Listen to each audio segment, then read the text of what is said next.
Kita Mazmur berkata bukan dari timur atau barat datangnya peninggian, tapi dari Tuhan. Tuhan bisa berikan promosi. Terlalu banyak alasan untuk Haman itu bisa bergembira. Tetapi saudaraku, semua kegembiraan karena berkat yang dia terima itu lenyap seketika. Kalau engkau mau melepaskan semua yang mulia, yang benar-benar mulia, kenapa aku tidak bisa melepaskan yang jauh lebih tidak mulia?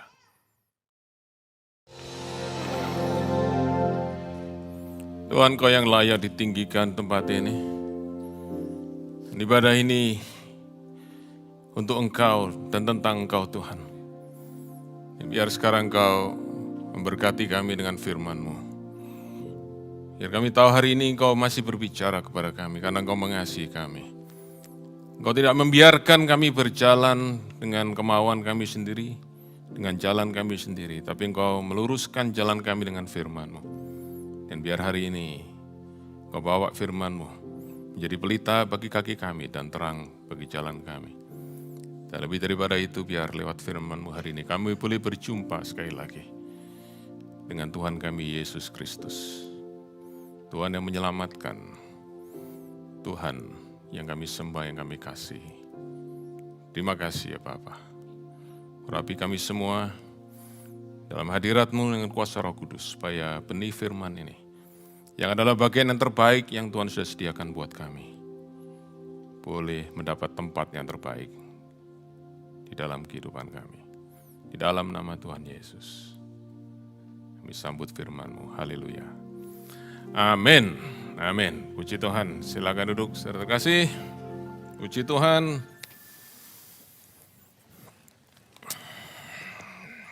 Saudara tentu masih ingat tema gereja kita tahun ini adalah bangkit menjadi pemenang. Nah, kalau kita bicara menjadi pemenang, saudara-saudara, tentu salah satu yang kita bisa tahu adalah kita menang atas musuh kita. Kalau kita bicara tentang musuh kita seringkali bicara tentang musuh yang ada di luar kita. Apakah itu orang-orang yang menyakiti kita, orang-orang yang menganiaya kita, orang-orang yang berbuat jahat kepada kita, atau seringkali disebut musuh kita bicara itu adalah iblis, ya, yang saudaraku sering sebut ya, penguasa-penguasa di udara, atau yang seringkali disebut musuh kita adalah persoalan-persoalan kita hadapi. Oke. Nah, kita diajar bagaimana kita berkata kepada gunung-gunung persoalan, ya, kita atasi gunung-gunung persoalan itu. Tetapi saya ingin katakan kepada saudara semua bahwa musuh yang sebenarnya paling berbahaya buat kita itu bukan musuh yang ada di luar, tapi musuh yang ada di dalam diri kita. Dan musuh-musuh dalam diri kita itu lebih sukar dikalahkan, saudaraku, daripada musuh yang di luar.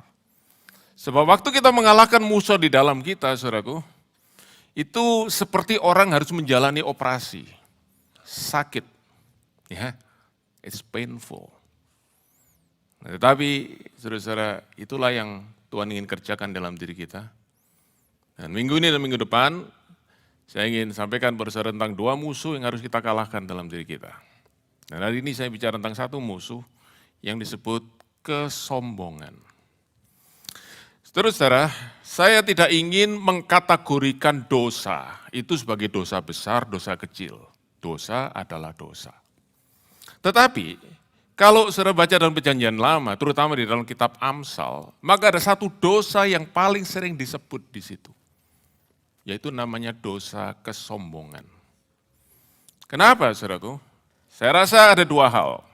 Nomor satu, itu menunjukkan bahwa kesombongan itu adalah sesuatu yang secara natural bisa ada di dalam diri kita. Saudara, siapa saudara yang pernah belajar sombong? Siapa saudara pernah belajar teknik sombong? Siapa saudara pernah belajar begini caranya sombong, how to have pride? Kita tidak perlu, itu sudah natural ada. Itu sebabnya kitab Amsal banyak sekali bicara soal itu. Tetapi yang kedua, kenapa saudaraku kesombongan sesuatu yang sangat menjadi fokus di dalam firman Tuhan? Sebab kesombongan adalah salah satu yang paling dibenci oleh Tuhan. Ya, Allah menentang orang yang congkak. Allah selalu, saudaraku, merendahkan orang yang meninggikan diri. Saudaraku, kesombongan membuat kita menjadi musuh Allah. Dan saudara tahu, kesombongan dalam diri kita. Dan saya harus katakan kepada saudara, ini suatu yang kita mesti sungguh-sungguh perhatikan. You have to deal with this. Dan biar hari ini firman Tuhan menjadi cermin buat diri kita. Dan saya ingin saudara kita belajar tentang kesombongan ini, menarik pelajaran dari satu pribadi yang tertulis di dalam kitab Esther. Dan pribadi itu adalah seorang bernama Haman. Nah, mari kita buka kitab Esther. Kita buka kitab Esther pasal yang ketiga. Nah, sementara saudara buka kitab Esther pasal ketiga, saya ingin ceritakan dulu kepada saudara sedikit latar belakang dari kitab Esther ini. Ya, saudara mungkin sudah dengar banyak cerita tentang Esther, tapi konteks penting sekali. Jadi, saudara-saudara, kitab Esther ini adalah kita menceritakan sejarah atau kejadian, peristiwa yang terjadi pada waktu orang-orang Yahudi ada di pembuangan dan mereka ada menjadi saudaraku warga dari kerajaan yang menguasai dunia pada waktu itu, yaitu kerajaan Media Persia. Saudara, kalau saudara ingat cerita Daniel masuk gua singa, oke? Maka itu terjadi di kerajaan Media Persia dengan rajanya bernama Darius. Nah, kemudian ada raja berikutnya, saudaraku.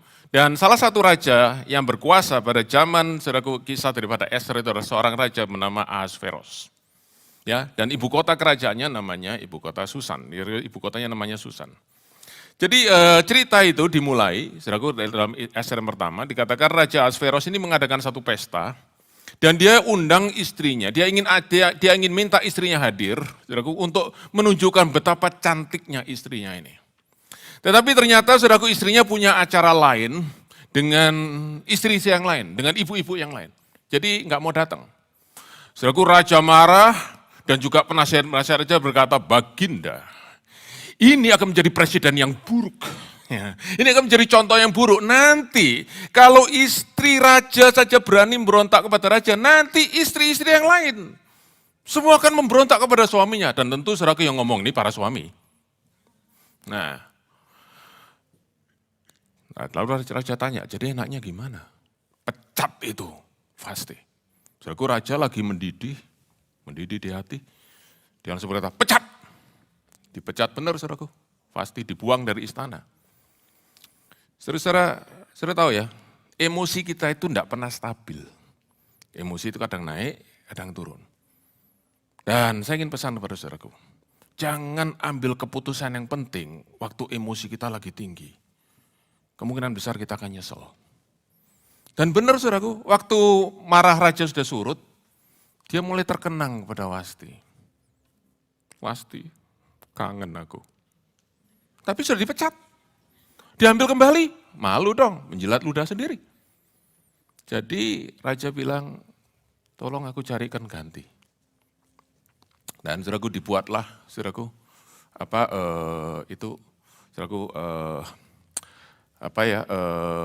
semacam kontes begitu. Semua gadis-gadis di Susan, saudaraku, dibawa masuk, ya satu persatu, saudaraku. Raja memilih satu permaisuri, satu. Tidak tahu dari sekian banyak, saya tidak tahu berapa banyak, saudaraku.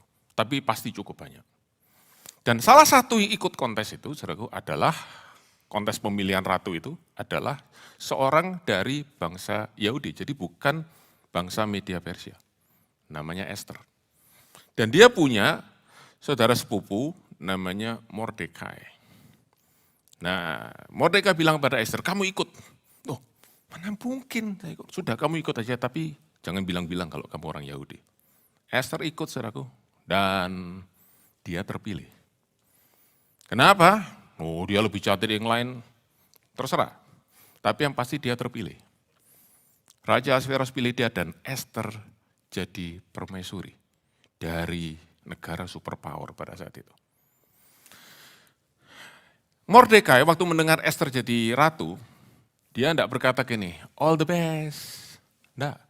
Dia terus mengikuti saudaraku Esther, tapi kan dia nggak boleh masuk istana raja. Jadi apa terjadi? Mordekai setiap hari duduk di depan pintu gerbang istana.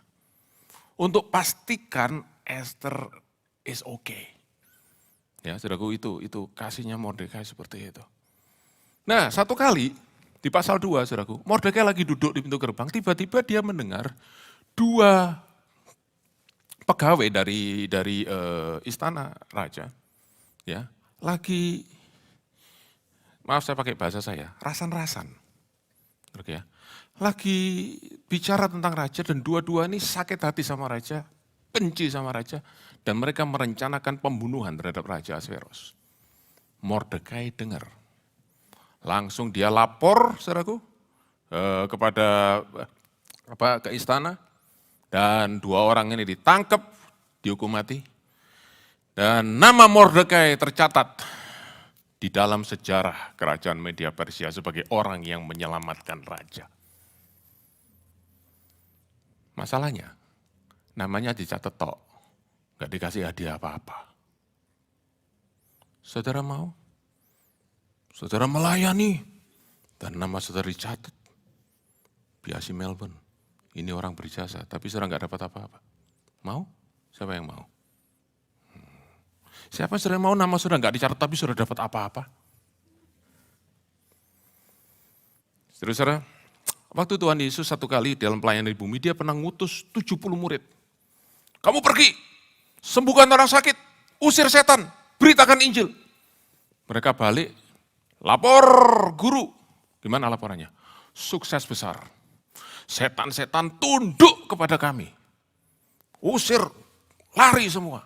Roh-roh jahat gak ada yang bisa bertahan. Wah, luar biasa. Tuhan Yesus berkata begini, bagus. Tapi jangan kamu bersukacita karena itu. Tapi bersukacitalah. Ada yang ingat? Karena namamu tercatat di dalam kerajaan surga, dalam kitab kehidupan. Jadi, saudaraku, nama tercatat lebih penting. Nah, itu akhir dari pasal yang kedua. Masuk pasal yang ketiga, saudaraku, tiba-tiba terjadi sesuatu hal yang tidak pernah disangka-sangka. Yaitu apa? Mari kita baca. Esra pasal 3 ayat yang pertama. Sesudah peristiwa-peristiwa ini, berarti sesudah itu tadi ya, sudah peristiwa di mana raja diselamatkan dari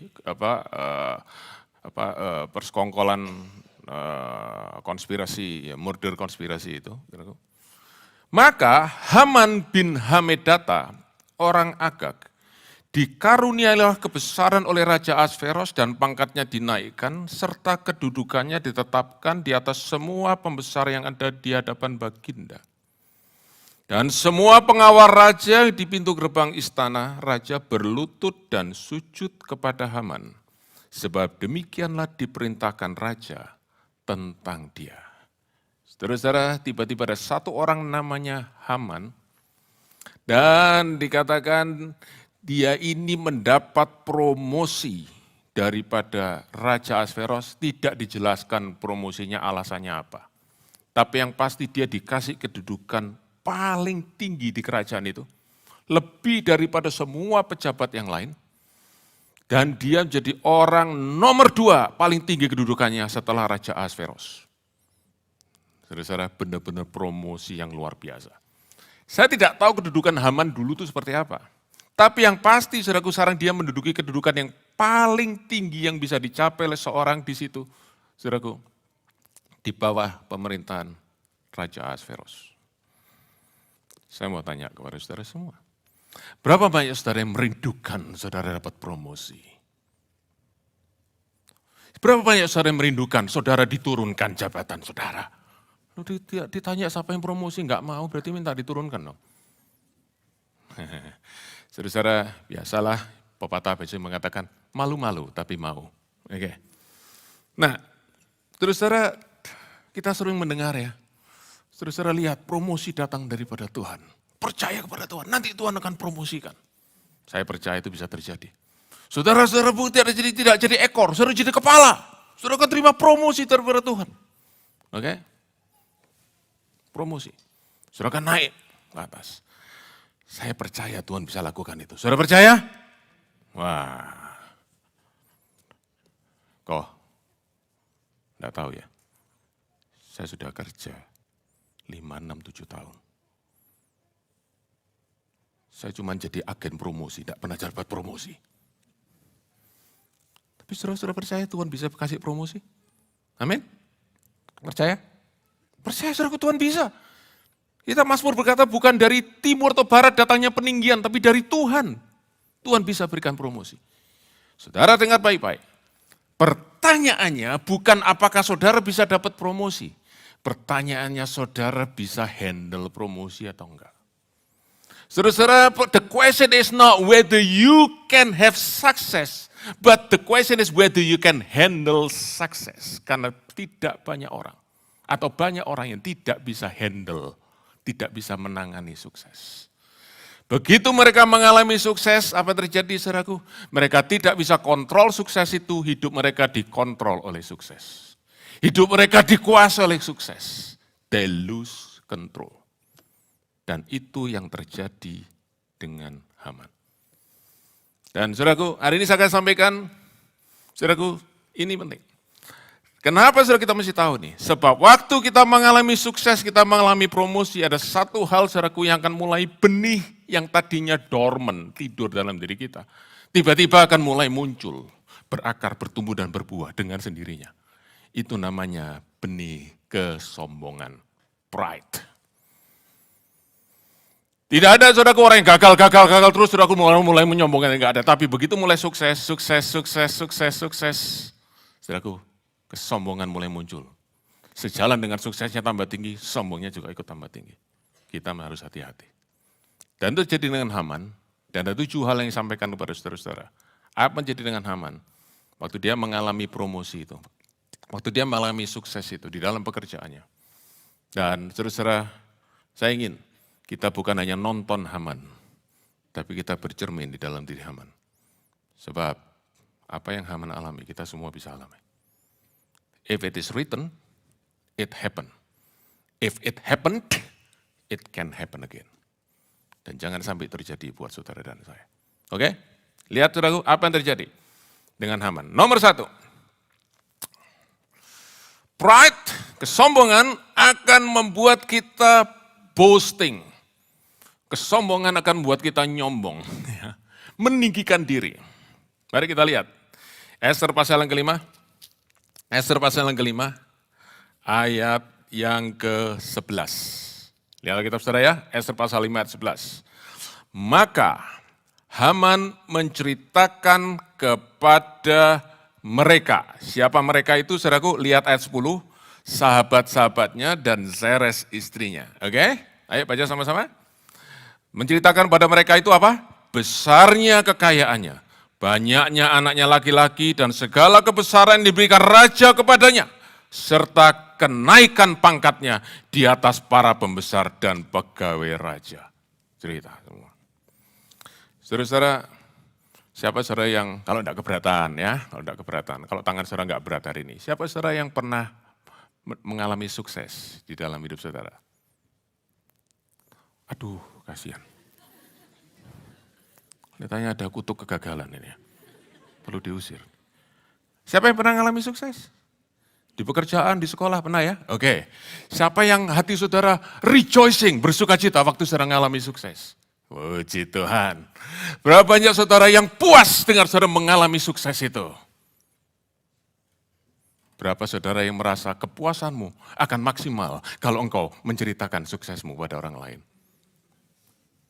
Mari, lebih tinggi lagi, lebih tinggi lagi.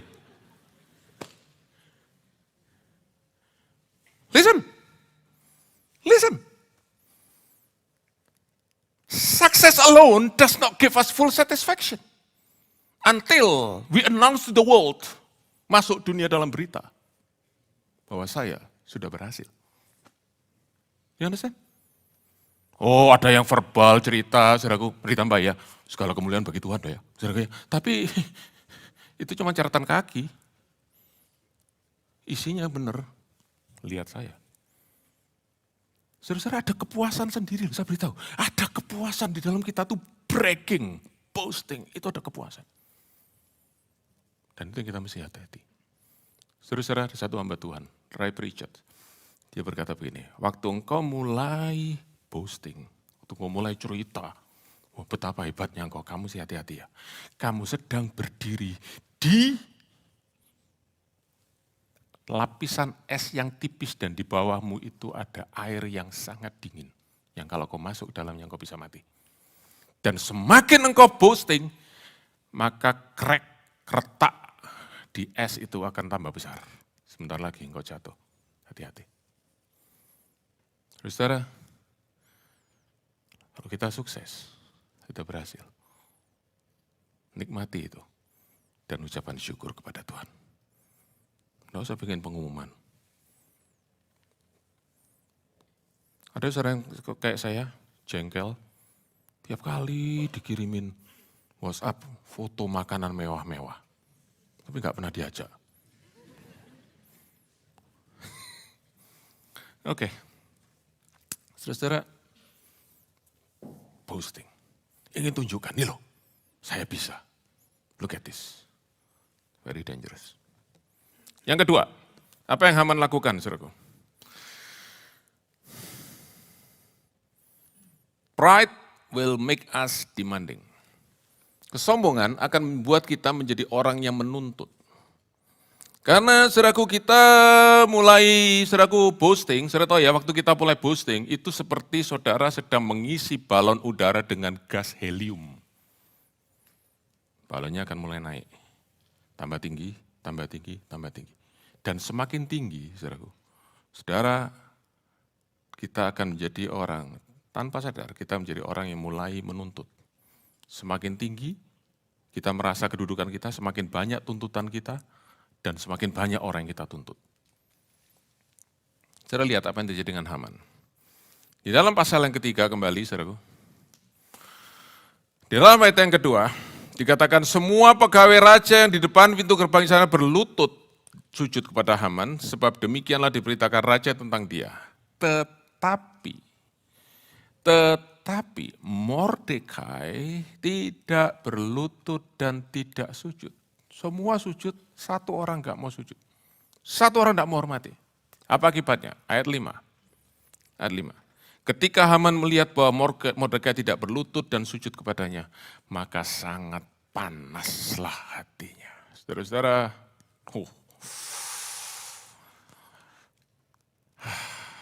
semua orang sujud, satu orang enggak mau sujud sudah cukup membuat panas hatinya. Saudara-saudara, itulah kesombongan.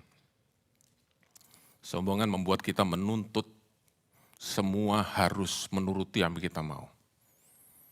Karena itu saudara, orang yang sombong adalah orang yang paling mudah komplain.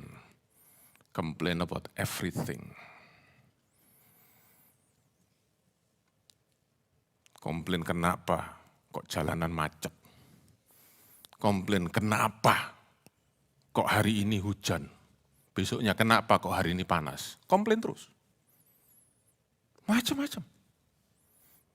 Komplain, kenapa hari ini kebaktian kok lebih panjang dari biasanya. Saya membaca sedikit. Dan terus saudara, komplain terus. Komplain mengapa? Tadi waktu saya jalan, dia kok enggak nyapa saya.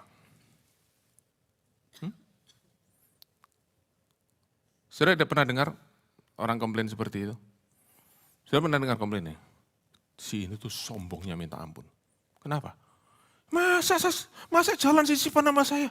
Nyapa aja enggak? Ada yang pernah. Oke, mungkin saudara sendiri kan? Oke, ya. Tapi saya beritahu pada saudara ya. Kalau saudara komplain seperti itu, perhatikan.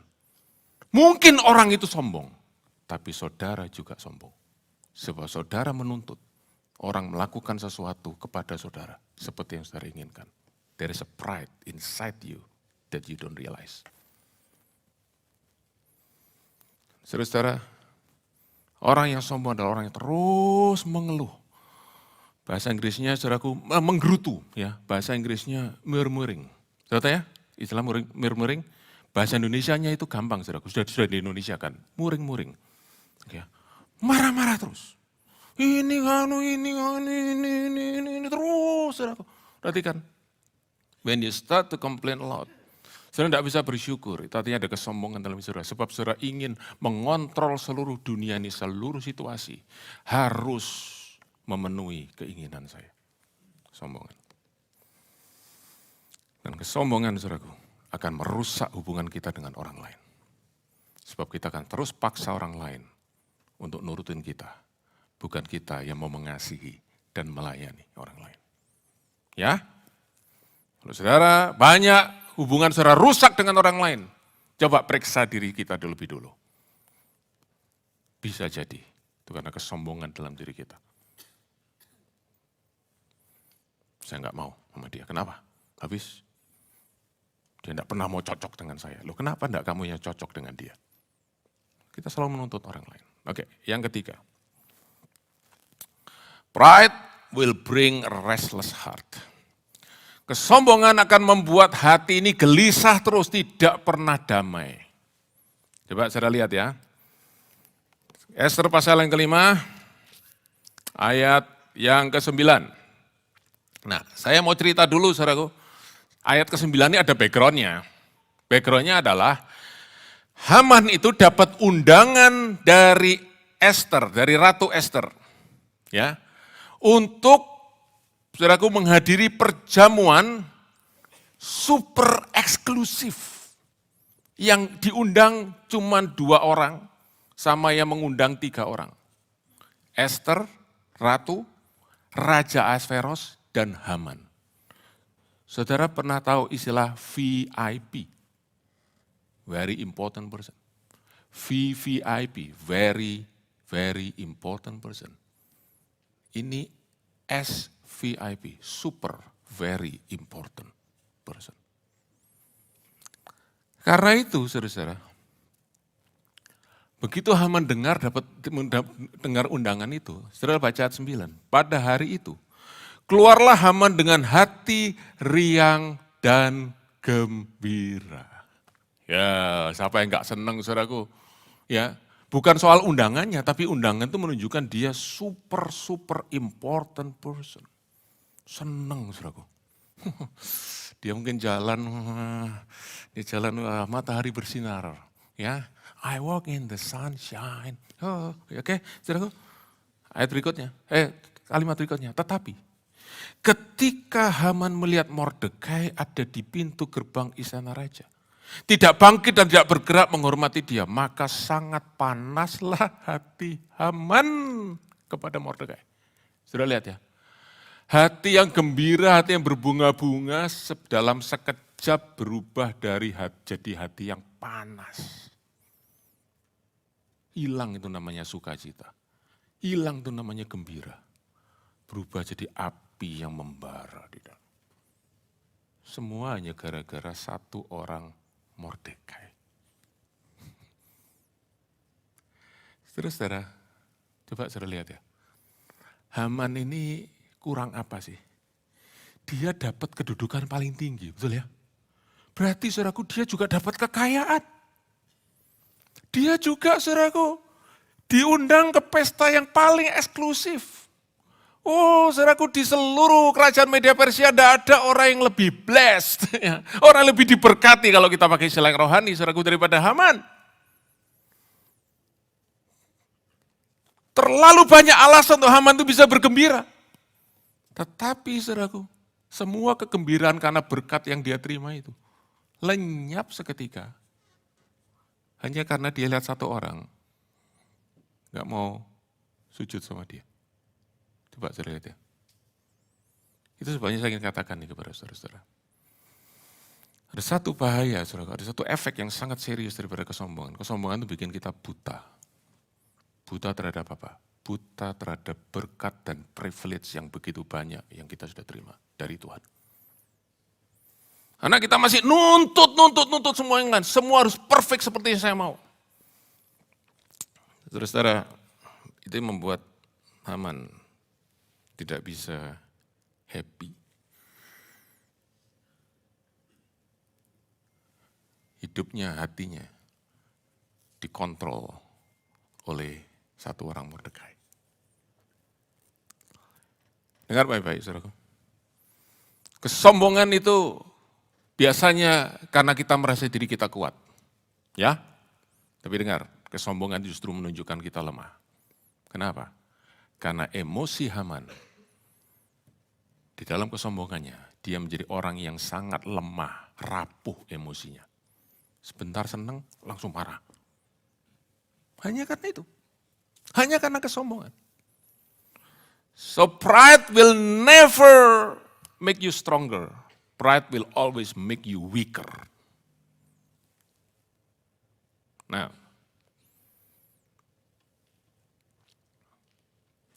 kalau hari ini, saudara masih sering marah-marah, sering komplain.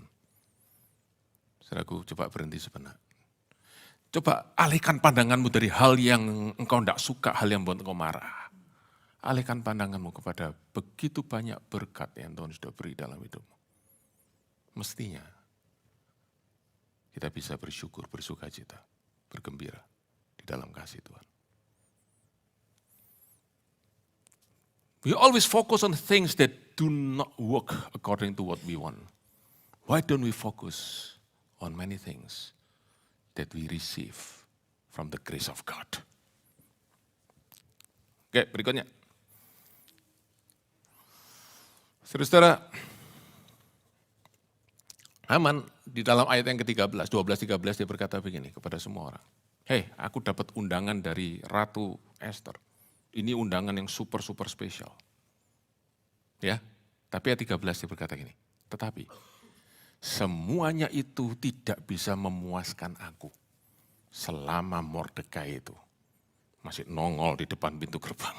Selama aku masih lihat dia, aku tidak bisa sejahtera. Izinkan saya bertanya saudara-saudara dengan segala permohonan kalau saudara mau jawab. Saudara pernah ke gereja? Saudara bersukacita, Tuhan aku ingin muji menyembah Engkau Tuhan. Tuhan haleluya sukacita. Masuk gereja, masih sukacita. Begitu saudara mau duduk, saudara lihat di pojok sana ada satu orang. Langsung saudara berkata, hilang damai sejahteraku. Tidak bisa nyembah aku. Pernah? Pernah? Kalau pernah hati-hati ya. Cepat bertobat. Cepat bertobat. Itu kesombongan. Saya tidak bisa sembah Tuhan. Gara-gara dia. Saya tidak bisa. Maaf ya, saya nunjuk gini, ini bukan situ loh ya. Bukan. Ini cuman, karena saya bukan kidal gitu loh. Dan saya memang tidak mau kidal. Kalau saya kidal nunjuk istri saya gitu ya. Oke. Jadi, alright. Gara-gara satu orang.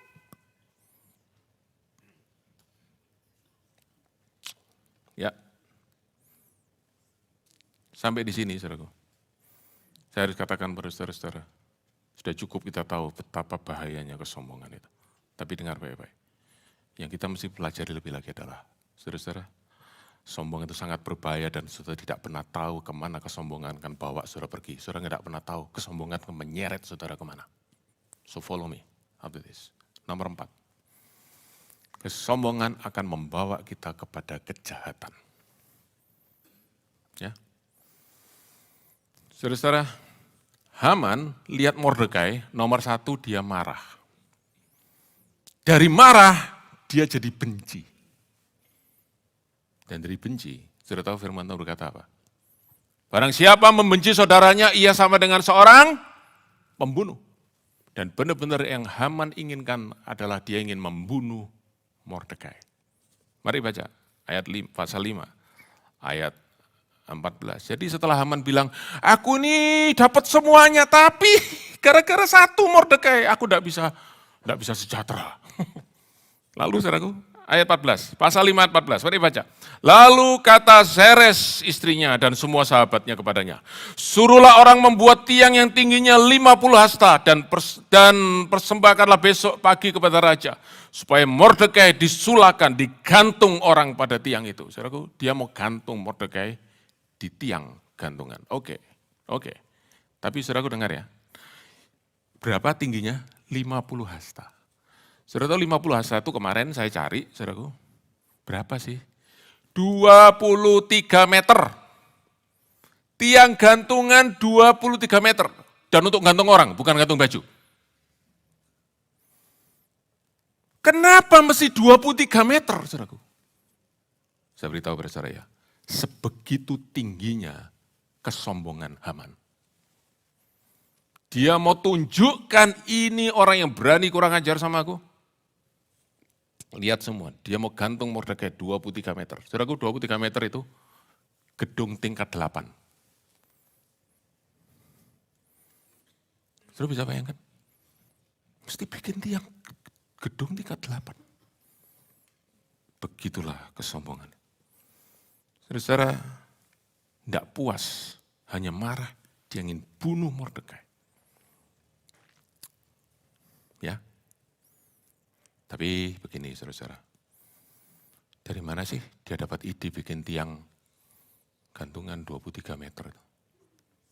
Ada yang tahu? Dari siapa? Baca ya, ayat 14, dari istri dan sahabat-sahabatnya. Istri-istri, izinkan saya bicara kepada saudara semua, mewakili para suami. Istri-istri dengar baik-baik. Kalau engkau tahu suamimu sudah mulai jatuh dan terseret dalam kesombongan, jangan tambahin bensin kepada api kesombongan suamimu. Kalau suamimu mulai kamu kata, aku ini enggak dihargai, aku ini sudah berusaha mati, waduh itu bosku enggak menghargai, apalagi pendetaku enggak menghargai. Jangan sudah berkata, ya memang mereka itu kayak gitu. Jangan, saudaraku, jangan, ojo. Jangan nambahin minyak ke dalam api yang sudah membara. Padamkan api itu. Katakan, jangan sombong. Semua karena kemurahan Tuhan. Istri-istri setuju? Siapa yang setuju? Oke, yang setuju, yang angkat tangan, hati-hati ya. Pertanyaan berikutnya. Saudara siap menderita? Loh, jangan pikir, saudara. Ya, saya mau tegur suami saya. Hehehe, memadamkan api kesombongan suamimu, kau harus siap menderita. Tidak percaya? Tanya istri saya. Tapi saya beritahu pada saudara, para istri, biarlah kalau engkau harus menderita, penderitaanmu menyelamatkan suamimu dari kehancuran yang lebih parah. Ya. Yang kedua siapa saudaraku yang ngasih ide tiang gantungan 23 meter tuh? Sahabat-sahabatnya. Saudara sini senang punya sahabat? Siapa yang senang punya sahabat? Aduh, banyak orang yang ingin menyendiri. Kalau saudara senang punya sahabat kan, punya teman-teman dekat gitu ya. Saudara ingin punya teman dekat yang bagaimana? Perhatikan. Kebanyakan kita ingin teman dekat yang selalu approve kita. Yang selalu berkata, oh kamu nih baik, kamu nih hebat, saudaraku ya. Sehingga buat kita mekar, kembang, kempis. Kita selalu cari teman-teman yang kayak gitu. Begitu ada teman yang, kamu nih kayaknya ya, enggak benar, kamu nih kayaknya mesti bertobat deh. Oke, langsung diblok WA-nya.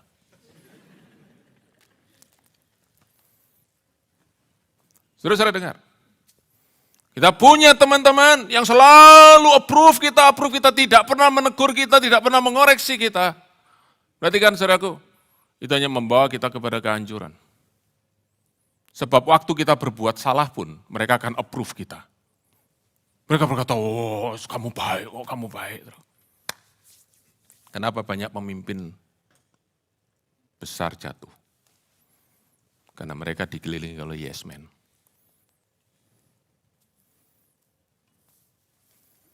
Mereka cuma dikelilingi orang-orang yang berkata, bagus.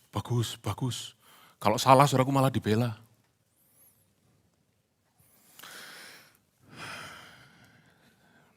Saudara-saudara dengar baik-baik. Kita perlu sahabat. Yang Amsal berkata, seorang musuh mencium dari depan, menusuk dari belakang dengan belati. Tapi seorang sahabat dia menegur dari depan walaupun itu menyakitkan. Kita perlu sahabat yang seperti itu. Saudara mau? Saudara mau? Punya sahabat yang berani menegur saudara? Siapa yang mau? Haleluya, saudara angkat tangan, saya mau jadi sahabat saudara. Oke. Alright, now.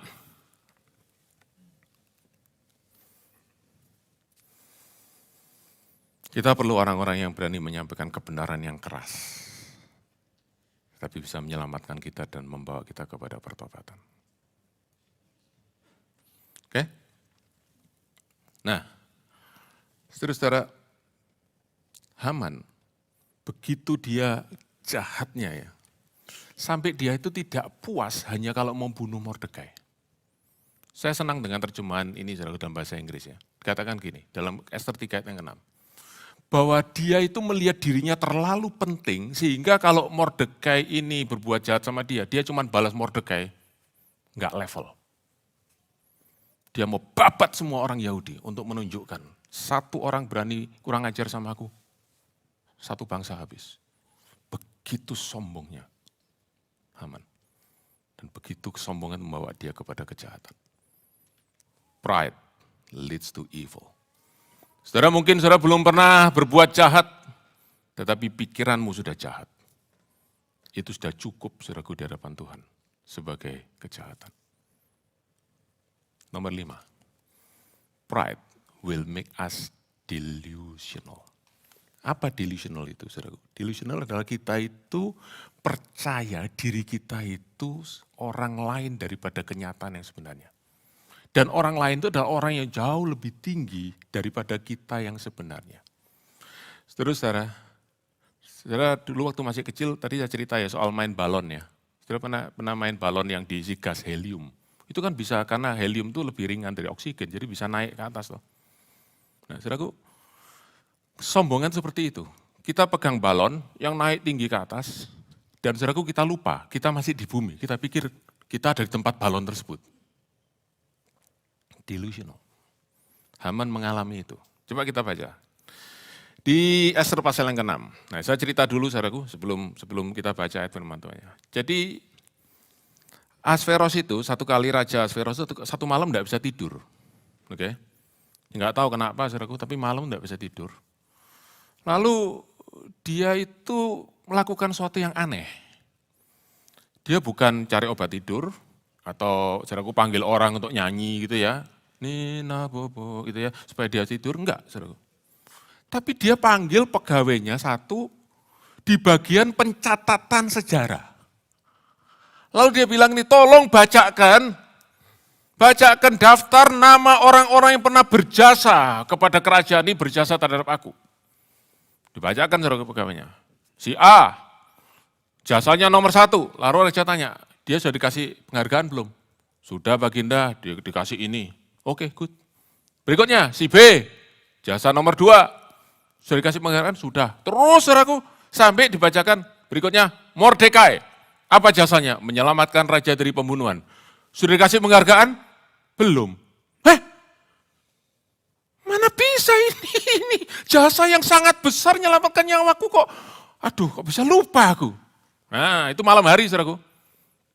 Besok paginya, dia langsung berkata, panggil Haman. Haman dipanggil.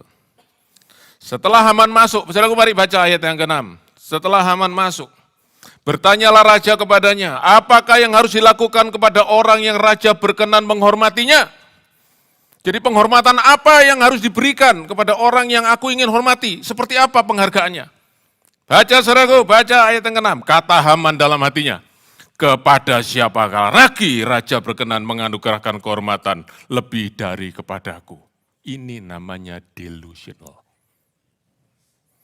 Siapa lagi yang paling dihormati kalau bukan awakku? Pasti aku. Ya. Tidak ada orang lain yang pantas dihormati, aku. I am the best. Karena itu, Haman lalu pikir, ayat 7, oleh karena itu jawab Haman kepada raja, mengenai orang yang raja berkenan menghormatinya, hendaklah diambil pakaian kerajaan yang biasa dipakai oleh raja sendiri, dan lagi kuda yang biasa dikendarai oleh raja sendiri, yang diberi mahkota kerajaan, saudaraku sudah baca sendiri sampai ayat yang ke-9, saudaraku, pendek kata, Haman bilang gini, ada 3 hal yang harus dilakukan untuk menghormati orang yang paling dihormati. Nomor 1, dia dipakai jubah raja. Jubah raja dipakai. Lalu yang kedua, dinaikkan kuda spesial yang biasa dinaiki raja. Berarti dia sudah diperlakukan seperti raja. Betul ya? Lalu yang ketiga, harus ada 1 orang yang jalan di depannya, yang ngasih pengumuman. Ini orang yang dihormati raja, ini orang yang dihormati raja. Saudaraku, Haman cari penghormatan yang top, super top. Kenapa? Itu pasti cocok buat saya. Dia pikir itu buat dia. Maaf ya, saya ulang-ulang terus ya, saudaraku. Itu namanya delusional. Saudara mesti hati-hati. Kita itu tiba-tiba, kita itu bisa berbuat sesuatu, ngambil keputusan sesuatu. Kita merencanakan sesuatu. Di mana kita tidak tahu lagi siapa kita nih yang sebenarnya. Karena pride, kesombongan begitu menguasai kita. Di dalam kitab Obaja pasal yang pertama. Kenapa pasal pertama? Kan cuma 1 pasal. Oke. Ayat yang ketiga, saudara. Firman Tuhan berkata begini, the pride of your heart has deceived you. Kesombonganmu sudah menipu engkau. Saudara perhatikan. Saudara ditipu orang lain mangkol toh. Marah toh. Tapi tak sih tahu, yang sering menipu kita adalah kesombongan kita sendiri. Kepada saudaraku di surat yang Tuhan kirimkan lewat Yohanes, Rasul Yohanes di Pulau Patmos lewat 7 gereja. Surat terakhir itu dikirim ke gereja namanya gereja Laodikia. Nah, apa yang Tuhan kirim ke sana? Tuhan berkata begini, aku tahu segala pekerjaanmu, engkau berkata aku kaya. Ini jemaat Laodikia berkata, aku kaya. Aku sudah memperkaya diriku dan aku tidak kekurangan apapun. Tuhan berkata, padahal engkau enggak tahu engkau ini melarat, miskin, buta, dan telanjang. You are delusional. Tuhan ngomong sama jemaat Laodikia. Saudara-saudara,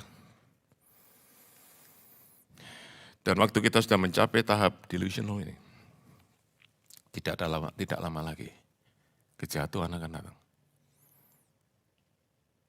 Amsal 16 ayat 18 berkata, tinggi hati mendahului kejatuhan. Kesombongan akan membuat engkau jatuh. Tinggi hati mendahului kehancuran. Kesombongan membuat engkau jatuh. Saudara-saudara, biar hari ini Roh Kudus bicara dalam hati saudara. Kesombongan membuat saudara ada di tepi jurang. Jangan sampai kita jatuh. Dan saudaraku, Haman mengalami kejatuhan. Kejatuhan apa yang pertama? Dia mengalami direndahkan, humiliation. Begitu dia ngomong sama raja, raja, orang itu harus dipakai jubah raja, dinaikin kudanya raja, dan ada 1 orang yang teriak-teriak ya untuk ngasih pengumuman, ini orang dihormati raja. Raja bilang, very good idea. Very good idea. Dan Haman berkata, yes. Sekarang, lakukan itu kepada Mordekai. Saudara bisa bayangkan wajah Haman? Bisa bayangkan wajah Haman? Yang tadinya begini, saudaraku. Bisa keluar itu asap. Saudara bisa bayangkan wajahnya? Tadi blak. Benar-benar tidak ada yang lebih menyakitkan Haman daripada dia disuruh gelendeng, disuruh nganter saudaraku, Mordekai dengan ngomong ini orang yang dihormati raja, itu tidak ada lebih menyakitkan lagi buat Haman. Saudara setuju? Dia mau bunuh tuh Mordekai. Ternyata justru dia harus bawa baju raja kepada Mordekai, dipakiin saudaraku. Dan raja berkata, jangan sampai luput ya. Semua yang kamu ngomong ya, itu kau lakukan dengan seksama, saudaraku. Dia diawasi, saudaraku. Saudara bisa bayangkan, dia ketemu dengan Mordekai. Mordekai, raja menghormati kamu. Hei, tak kasih tahu, kita bisa ngalami kayak gitu loh.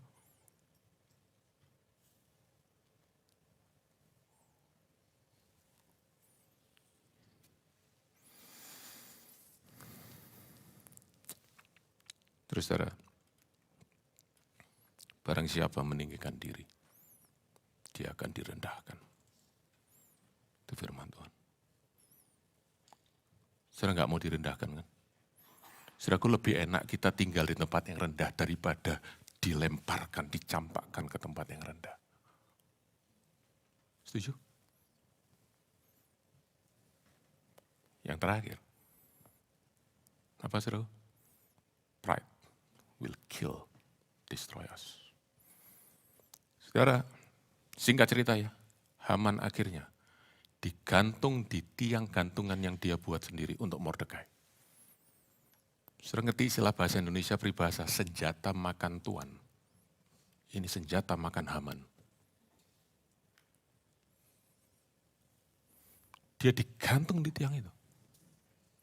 Kesombongan membunuh Haman. Sering ingat tadi ya, Haman itu tidak puas hanya ingin bunuh Mordekai. Dia ingin bunuh seluruh orang Yahudi. Ya, saudara-saudara, saya cuma mau katakan ini. Tuhan itu, Tuhan yang adil. Dia penuh kasih. Dia Maha Pengampun, Maha Penyayang. Tapi dia Tuhan yang adil. Dan Tuhan tidak akan membiarkan keadilannya dihina, direndahkan. Haman mau bunuh seluruh orang Yahudi. Dia digantung dan 10 anaknya ikut digantung. Beberapa waktu kemudian. That's what pride does. To Haman can happen to us. Saudara, kalau saudara lihat ini, saudara jangan berkata, ya itu Haman sih, saya aman. Jangan, saudaraku. Tapi lihat Tuhan, itu juga bisa terjadi, saudaraku. Selamatkan aku. Protect me, Lord, protect me. That must be our prayer. C.S. Lewis berkata, saudaraku, pride is spiritual cancer. Itu kanker rohani. Itu yang eats up, ya. Saudaraku, sel kanker itu kan makan ya, makan sel lainnya. Itu yang makan semua, sel jahat itu makan semua sel lain yang baik. Apa itu? 3. Kasih, kita tidak bisa lagi mengasihi orang lain. Orang sombong tidak bisa mengasihi. Kedua, kita tidak bisa lagi punya contentment, kita tidak bisa lagi punya kepuasan dalam diri kita dari apa yang kita terima dari Tuhan. Selalu nggak puas. Terus yang ketiga, yang paling gawat, saudaraku, kita kehilangan common sense. Kita akan melakukan sesuatu yang irasional. That's what pride does.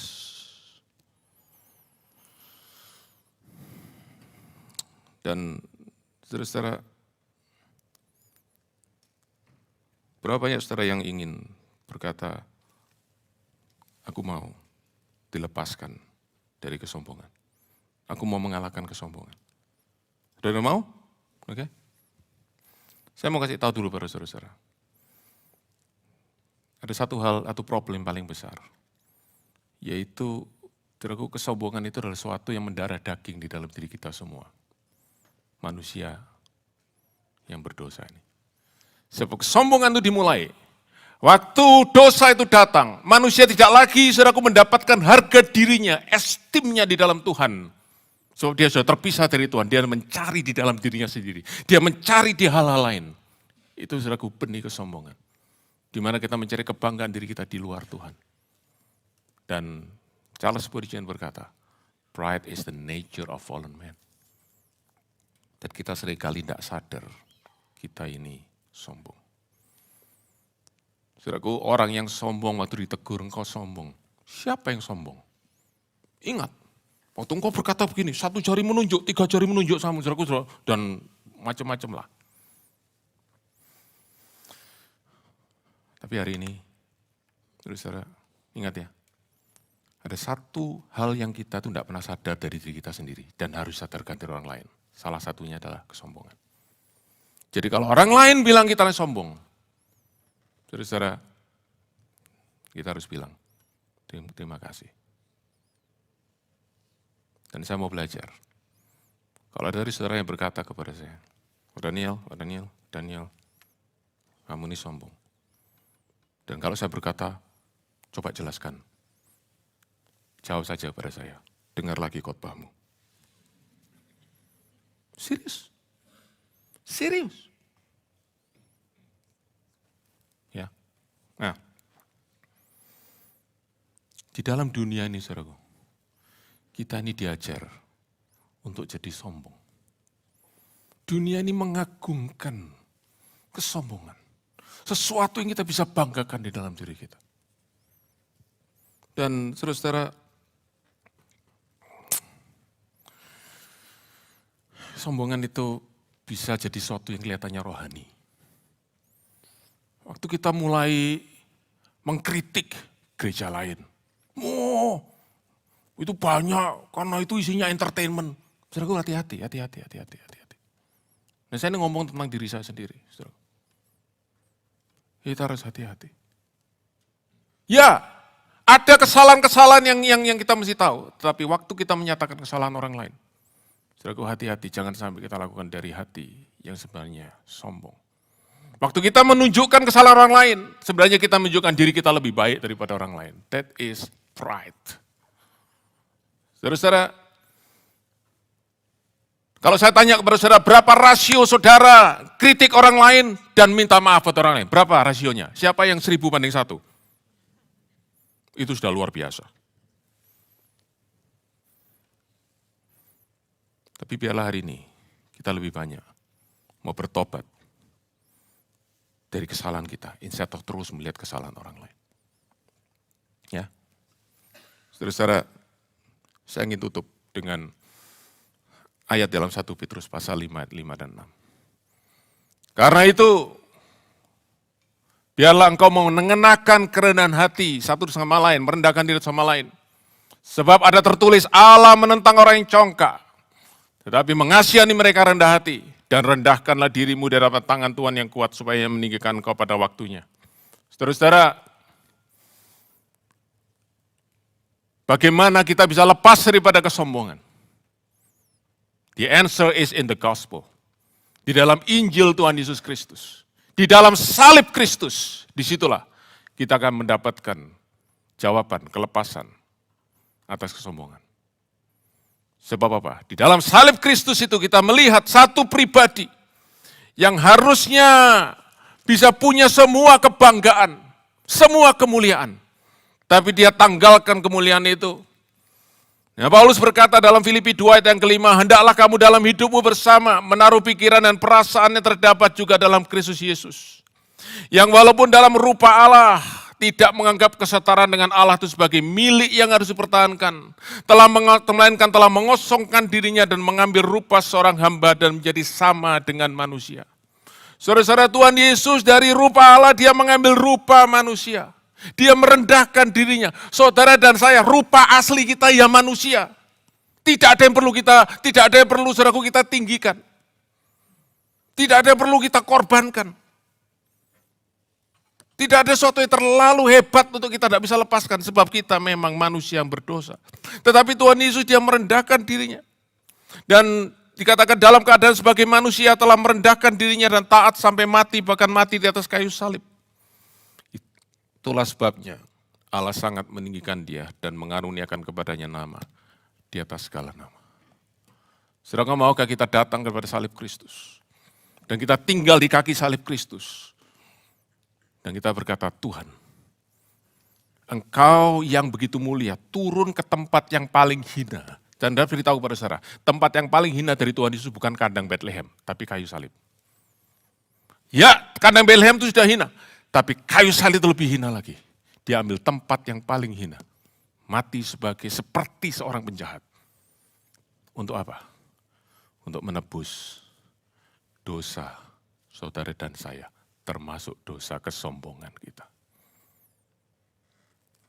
Our pride has put Jesus on the cross.